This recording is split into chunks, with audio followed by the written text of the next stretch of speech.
oleh kedua pulang maulid, hilangkan sangka buruk. Tidak ada kebahagiaan orang sangka buruk. Begitu juga kepada pimpinan kita. Kok saya dimutasi? Sangka baik. Saya tadinya kok kepala dinas menjadi staf ahli, berarti bapak dianggap ahli. Ini staf ahli kan enak, ahli yang tidak ada stafnya. Sangka baik. Oh, berarti Pak Gubernur merasa saya perlu istirahat, banyak berpikir. Sangka baik.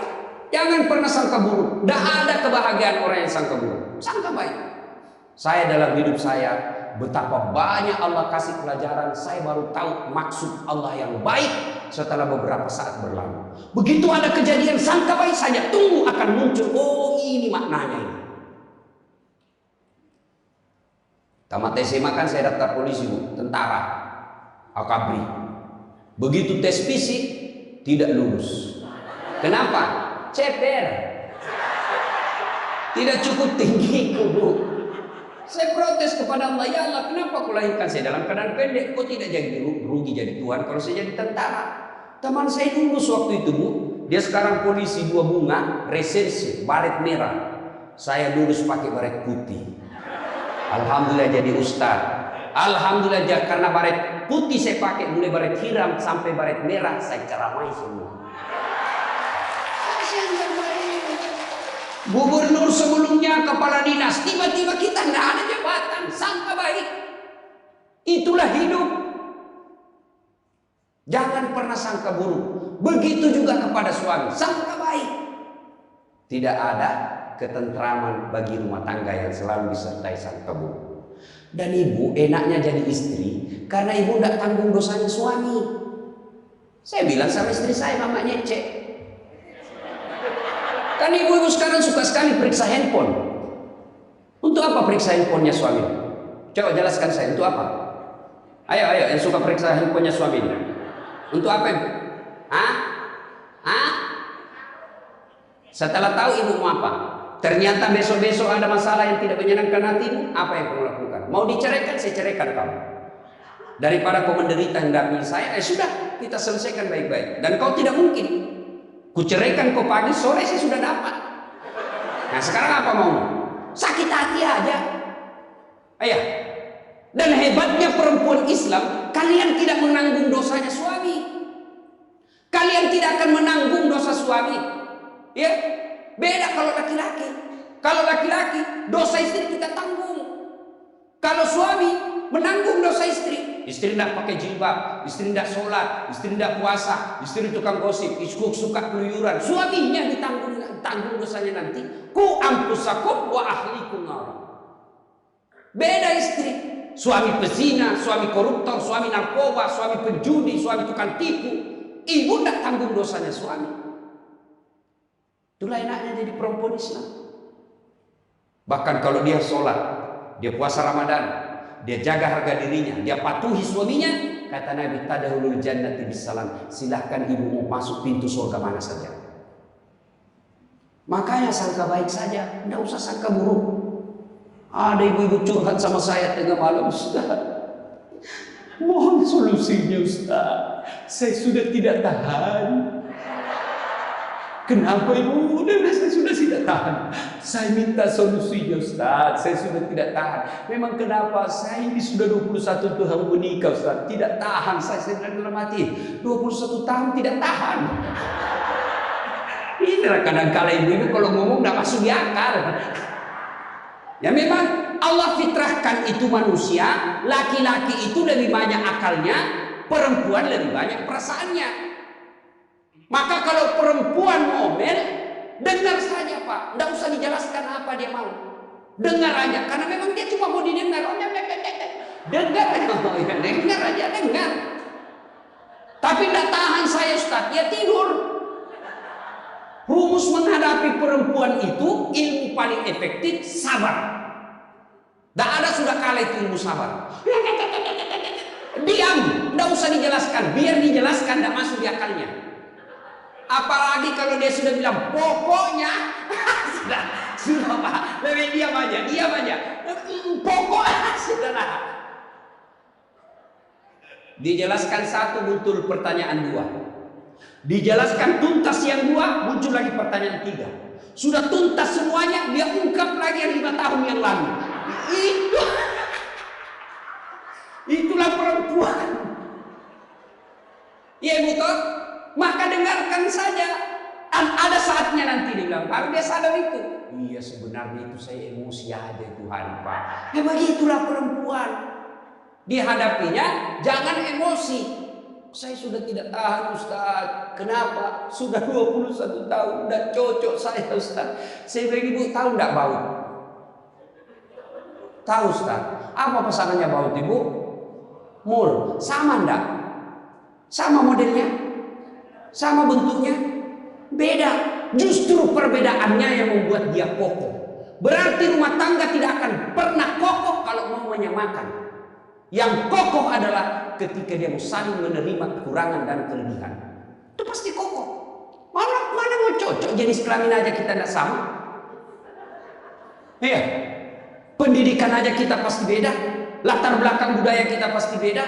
Maka yang membedakan itulah kalau kita kelola dengan baik dalam rumah tangga dengan faktor utamanya sangka baik, insya Allah bahagia rumah tangga. Ya, sangka baik. Tuh Khadijah tidak pernah sangka buruk sama suami. Khadijah ketika beliau sakaratul maut, usia 65, beliau sakit.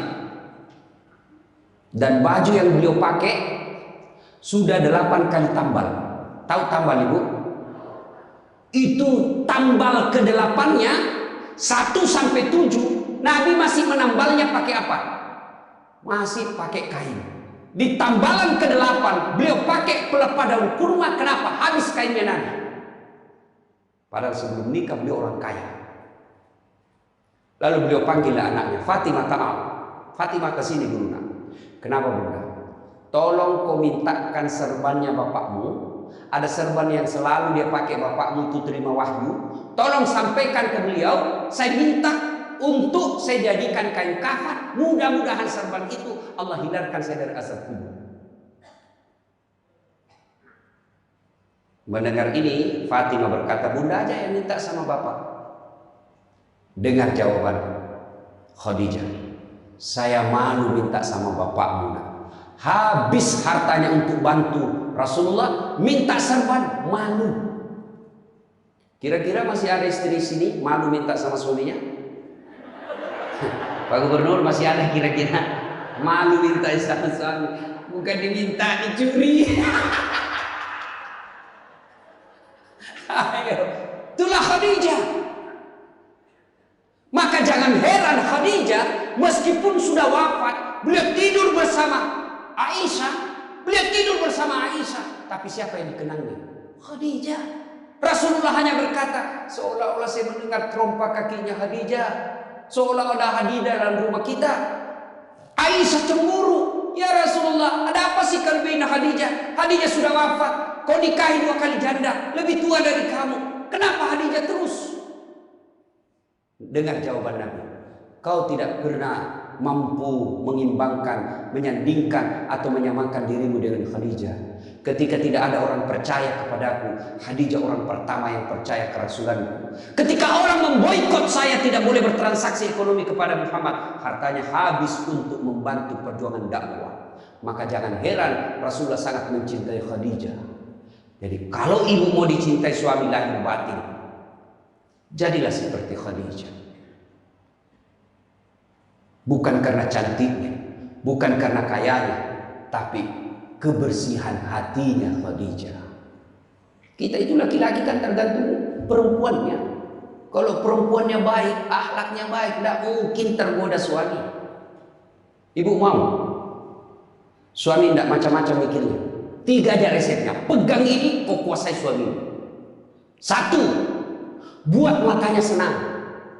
Artinya apa? Ibu penampilan cantiklah di depan suami. Kalau suami senang selalu pakai baju merah, pakai itu baju merah tiap hari. Kalau suami senang warna-warna emas, pakailah itu tiap hari ya. Tapi saya tidak senang warna begini Ustaz. Bukan untuk ibu, tapi untuk menyenangkan suami. Dandannya seorang istri menyenangkan hati suami, itu ibadah buat seorang wanita. Yang kedua, buat perutnya senang. Bagaimana caranya? Bikinlah masakan kesenangan suami. Kalau tidak bisa tiap minggu, sekali sebulan. Ketika terima gajinya suami, terima honornya suami, ya WhatsApp suami, SMS suami, telepon suami. Bang, jangan makan di luar hari ini. Hari ini saya masak spesial buat abang. Masakan kesenangan saya sudah siapkan di rumah bang. Aman bang, jangan makan di luar. Ini hari spesial buat abang. Senang kita jadi suami. Itu saya kalau terima SMS WhatsApp begitu, mamanya cek di rumah dia goreng baru dia kirim. Rasanya kita mau cepat pulang. Ibu pernah WhatsApp suaminya begitu? Paling di WhatsApp, bang jangan lupa singgah beli telur. Bang habis gas.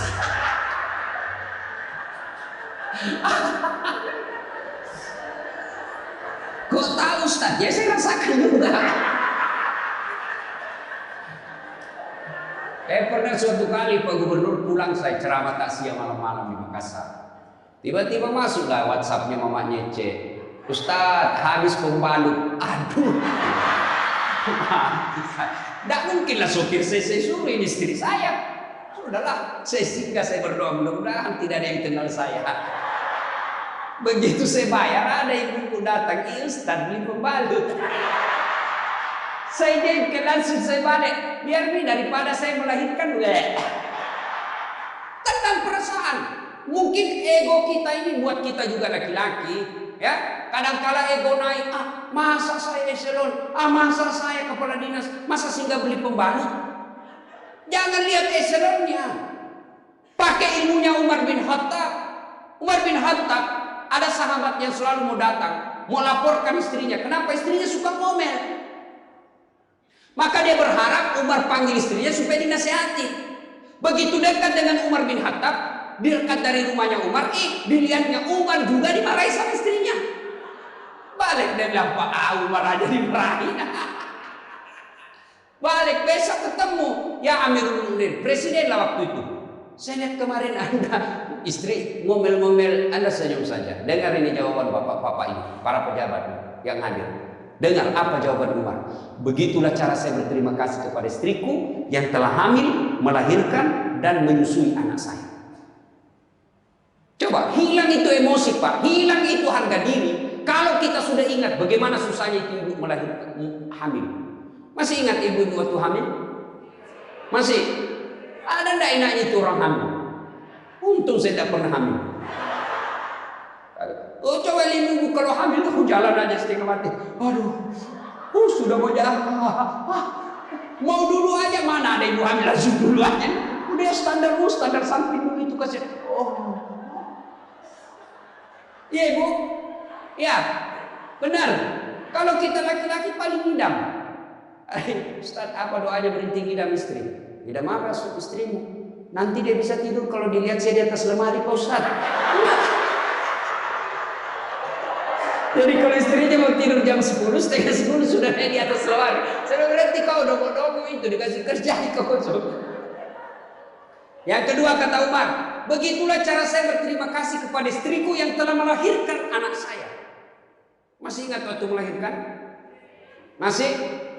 Ada enggak ibu-ibu melahirkan senyum? Ada? Mentang-mentang istri gubernur keluar sayang. Setengah mati juga biar istri gubernur. Nggak ada. Itulah susahnya jadi perempuan. Maka ketika suami disuruh sama istri, bayangkan sulitnya melahirkan. Yang ketiga kata Umar, begitu cara saya berterima kasih yang telah menyusui anak saya. Masih ingat waktu menyusui? Masih? Terutama waktu tumbuh giginya.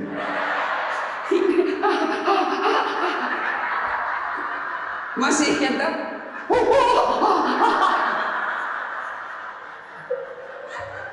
Untuk saya tidak pernah rasakan. Kalau digigit kan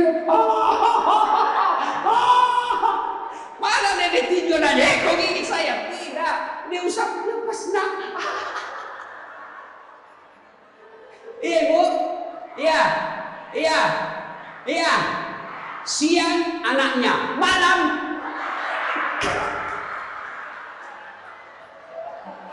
Salatullah salamullah ala toha rasulillah. Salatullah salamullah ala yasin. Berikutnya, kalau kita cinta kepada Rasul, jadilah istri seperti istri Rasulullah. Nah, tentu bertanya kita, itu bapak-bapak mau punya istri seperti istri Rasul? Pak Gubernur pasti mau. Kita punya mau istri seperti Khadijah. Tapi pertanyaannya, sudahkah kita seperti Rasulullah? Tenang ibu-ibu, saya bela ibu-ibu hari ini. Tenang, tenang. Nah, kita mau seperti Khadijah, tapi kelakuan kita seperti Abu Jahal. Pembohong kiri kanan. Suami istri minta duit tidak pernah ada. Benar tidak ada, habis biar baunya tidak ada lagi. Giliran selingkuhannya minta, gampang deh, tunggu aja 5 menit. Ya, Rasulullah coba begitu memuliakan istri, beliau tidak pernah kusam rambutnya di depan istrinya. Coba itu, buka itu baras saja sejarahnya. Rasulullah beliau yang bersihkan tempat tidurnya, beliau yang tambal bajunya ketika robek, beliau sediakan sarapan. Itu Rasul, manusia pilihan, namanya selalu digandengkan dengan namanya Allah, tidak malu, bahkan rela ikhlas membantu pekerjaan rumah tangga istri untuk meringankan kerjaan istri. Kita baru Satpol PP. Satpol PP. Satpol PP, polisi setengah. Baru pegawai honor, macam-macam ceritanya. Tidak ada kehinaan bagi laki-laki memuliakan istrinya. Tidak ada kehinaan suami yang membantu pekerjaan istrinya. Rasulullah mencontohkan itu. Beliau kalau keluar rumah sudah ada sisir, masuk ke kamar rapi baru keluar. Kita sudah habis pisang goreng 4 masih berantakan rambut. Begitu istrinya katakan, bang, baik-baik itu rambutmu apa? Kenapa kau urus rambutku? Rambutmu kau urus. Itulah Rasulullah. Rasulullah subhanallah, dari 11 istri beliau tidak ada satupun yang dia panggil namanya. Beliau tidak pernah memanggil Khadijah. Beliau tidak pernah memanggil Aisyah. Aisyah beliau panggil apa? Ya Khumairah, yang kemerah-merahan pipinya. Karena memang Siti Aisyah merah delima pipinya. Maka bapak-bapak, Pak di sini, Pak Karo, panggil istri kita dengan panggilan kasih sayang. Wahai istriku yang termancung hidupnya di lorong tidur. Yang tidak mancung hidupnya Ustaz, ya giginya lah kuliah. Justru giginya mancung Ustaz. Jangan terlalu jujur. Mentang-mentang istri kita hitam panggil hitam. Hitam. Apa kata istri kita? Apa PC? Masa suami istri? Katanya Islam ini agama yang paling paripurna. Kok kita saling PC hitam? Ya, Rasulullah beliau kalau minum bersama istri beliau, kalau beliau minum gini. Bismillahirrahmanirrahim. Hebatnya Rasul, kalau beliau minum 1 teguk dikasih lagi istrinya. Minum lagi. Kasih lagi istrinya.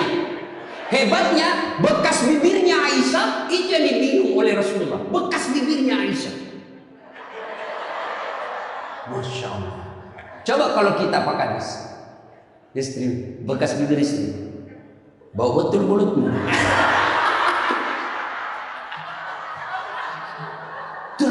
Maka kalau ibu bapak mencontoh Rasulullah, maka rumah tangga pasti bahagia. Dia bukan cuma surga akhirat menunggunya, di dunia dia sudah dapatkan surga. Tidak usah ikut parenting, quality time. Ya.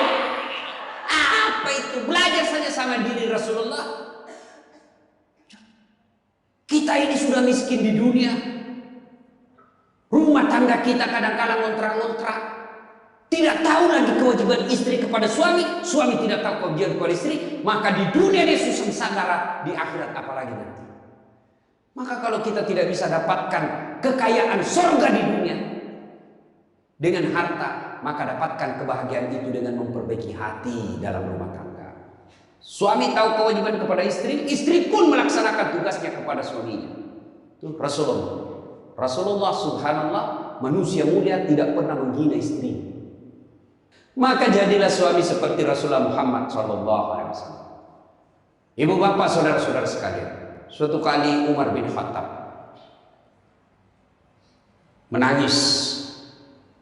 Tiba-tiba ketawa lagi, menangis lagi.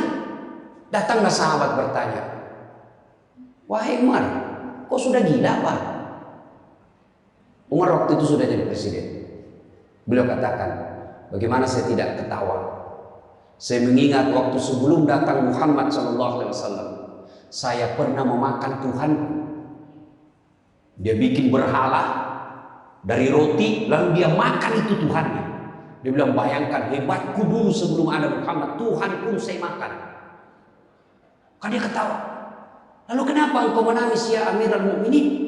Saya bayangkan sebelum Nabi Muhammad SAW datang di tengah-tengah kita, saya pernah mengambil anakku yang masih orok, merah, saya rebut dari istriku, lalu saya bawa ke belakang rumah, saya gali pasir, saya tanam sendiri anak perempuanku itu, lalu saya timbun, saya lompat-lompat di atasnya karena saya anggap ini perempuan anak pembawa sial. Begitu zaman jahiliyah. Alhamdulillah setelah ada Muhammad, mampu melahirkan kita seperti sekarang ini, bisa membedakan yang hak dan yang batil. Berarti Rasulullah dikenang kehebatannya karena berhasil memimpin, mengarahkan umatnya dari jahiliyah menjadi seperti yang kita nikmati sekarang.